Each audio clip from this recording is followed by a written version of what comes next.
ఈ రోజు ఈ వీడియోలో బకాసుర రెస్టారెంట్ అనే సినిమా గురించి మాట్లాడుకుందాం. ప్రవీణ్ వైవహర్ష లీడ్స్ గా ఎస్జే శివ డైరెక్షన్ లో వచ్చిన హారర్ కామెడీ ఇది. ఈ సినిమా స్టోరీ ఏంటి, దీని మీద నా ఒపీనియన్ ఏంటి అనేది ఇప్పుడు తెలుసుకుందాం పదండి. ముందుగా ఈ సినిమా స్టోరీ ఏంటంటే, ఈ సినిమాలో మన హీరో పరమేష్ చాలా కాలంగా సొంత రెస్టారెంట్ ఒకటి ఓపెన్ చేయాలని కళ్ళగంటూ ఉంటాడు.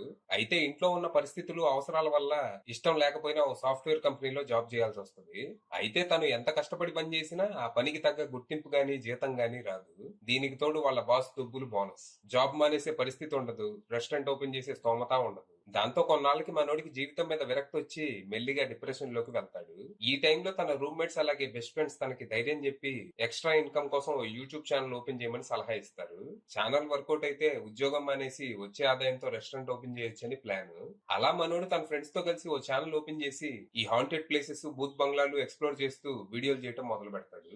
అయితే ఓ రోజు ఈ బూత్ బంగ్లాలు ఎక్స్ప్లోర్ చేసే క్రమంలో వీళ్ళకి తాంత్రిక విద్యలకు సంబంధించిన బుక్ ఒకటి దొరుకుతుంది.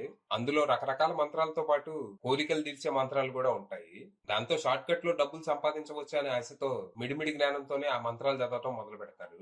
అయితే వీళ్ళ దరిద్రం కొద్దీ ఆ మంత్రాల వల్ల బకాసుర అనే ఒక దెయ్యం మేల్కొంటుంది. అదొక తిండిబోతు దెయ్యం. అది వీళ్ళనే అంటిపెట్టుకుని వీళ్ళు వండేది, సంపాదించేది మొత్తం పీల్చి పిప్పి చేస్తూ ఉంటది. మరి ఈ పరిస్థితుల్లో వీళ్ళు ఏం చేశారు, ఈ ప్రాబ్లం నుంచి బయటపడటానికి వీళ్ళు చేసిన ప్రయత్నాలు ఏంటి, అసలు ఆ బకాసుర దెయ్యం ఎవరు, ఎక్కడి నుంచి వచ్చింది, దానికి ఏం కావాలి, అసలు దాని కథ ఏంటి, చివరికి ఈ సమస్యకి పరిష్కారం దొరికిందా, వీళ్ళు అనుకున్నట్టు రెస్టారెంట్ ఓపెన్ చేయగలిగారా లేదా అనేది మీరు సినిమా చూసి తెలుసుకోవాలి. ఇక ఈ సినిమా నాకు అంతగా నచ్చలేదు. కథలో మంచి పొటెన్షియల్ ఉన్నప్పటికీ రైటింగ్ అండ్ డైరెక్షన్ చాలా పూర్ గా ఉండటం నిరాశపరిచింది. సినిమా స్టార్ట్ అవటం కొంచెం డీసెంట్ గానే మొదలైనా తర్వాత తర్వాత సిల్లీ సీన్స్, సాగతీత సీన్స్, అసలు ఈ సీన్ వల్ల కథకేంటి ఉపయోగం అనిపించే సీన్స్ తో అలా సాగుద్ది.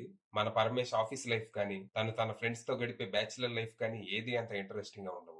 ఇక కథలోకి దెయ్యం ఎంట్రీ ఇచ్చాక సినిమా గాడిన పడినట్టు అనిపించినా అలా ఎక్కువసేపు ఉండదు. ఆ దెయ్యం కంచాలు కంచాలు అన్నం, కూర నేల మీద వేసుకొని కలుపుకొని తినే సీన్స్ మనకి వాంతి తెప్పిస్తాయి. కెమెరా తీసుకెళ్లి నోట్లో కొక్కాల్సింది, లోపల ఎలా అరుగుతుందో కూడా కనపడేది. యాక్చువల్ గా ఈ సీన్స్ తో మనల్ని భయపెట్టాలని ట్రై చేశారు గానీ భయం ఏది, వాంతి వస్తుంది. ఇక ఇంటర్వెల్ ట్విస్ట్ నిమ్మకాయ juice, no logics, just watch it అనేలా ఉంటది. ఇక సెకండ్ హాఫ్ లో ఆ దెయ్యం ఎవరు, దాని కథ ఏంటి అనేది డీసెంట్ గానే అనిపించినా దాన్ని చూపించిన విధానం చాలా హడావిడిగా, సోల్లెస్ గా ఉంటది. అసలు పాయింట్ మీద ఫోకస్ చేయకుండా అనవసరమైన సోజ్ చూపిస్తూ ఉంటారు. దీని వల్ల ఎమోషనల్ కనెక్ట్ సున్నా.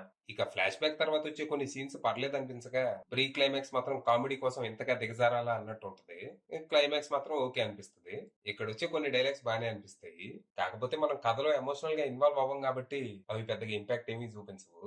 ఇక పర్ఫార్మెన్స్ విషయానికి వస్తే పరమేష్ గా ప్రవీణ్ ఇస్ డీసెంట్. కొన్ని కొన్ని ఎమోషనల్ సీన్స్ లో తన యాక్టింగ్ బాగుండింది. ఇక బకాసురుగా వైవాహర్ష మంచి నటనే కనబరిచిన తన క్యారెక్టర్ హెవీలీ అండర్ రిటన్ ఉండటంతో పెద్దగా ఇంపాక్ట్ ఏమీ ఉండదు. ఇక వివేక్ దండు, షైనింగ్ ఫనీ, కృష్ణ భగవాన్ లాంటి వాళ్ళు పర్లేదనిపించగా హీరోయిన్లు ఎందుకు ఉన్నారో కూడా తెలియదు. అందుకే వాళ్ళ పేర్లు కూడా తెలుసుకునే ప్రయత్నం చేయలేదు. టెక్నికల్ గా cinema okay, production values, cinematography, music లాంటివి పర్లేదనిపించగా ఎడిటింగ్ అండ్ విఎఫ్ఎక్స్ లాంటివి నాసి రకంగా ఉన్నాయి. ఇక రైటర్ డైరెక్టర్ ఎస్జే శివ విషయానికి వస్తే తన పనితనం అట్టట్టా ఉంది. ఆయన అనుకున్న పాయింట్ బానే ఉన్నా దాన్ని తెరకెక్కించే క్రమంలో తీవ్రమైన తడబాటుకు గురయ్యారు. రైటింగ్ చాలా ఇన్కన్సిస్టెంట్ గా ఉండింది. డెబ్యూ సినిమానేగా, నెక్స్ట్ సినిమాకి ఏమన్నా ఇంప్రూవ్ అవుతారేమో చూద్దాం. ఫైనల్ గా చెప్పేది ఏంటంటే స్కిప్ ఇట్, అది విషయం.